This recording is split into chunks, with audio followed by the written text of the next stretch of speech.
အိမ်မကောင်းတော့ချင်ထောင်ထဲမှာဟော်ဒီကပဲပြုံးဆိုတဲ့အတန်ကငါနာစီကိုလာပြီးကလိတ်ထိုးတယ်မျက်လုံးမပွင့်သေးဘူးအမေကနံပြသွားဝယ်တယ်ရာဇမင်ကဖွာလန်ပူဆိုးကကြွချဒါပေမဲ့ပဲပြုတ်ရင်နာအိုရှယ်ပဲစီလေးစမ်းလိုက်ရင်ကဘာကျော်တဲ့မန်ယူပဲဟော်ဒီကပဲပြုံး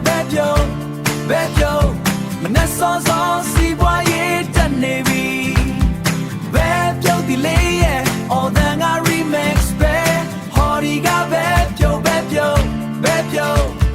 ဗိုက်ဆိုင်ရင်ဘာမှမတွေးနဲ့ပဲပြုံးပဲစားဒါဟာတို့မြမပြည်ရဲ့ power bank ပဲဟော်ဒီကပဲပြုံး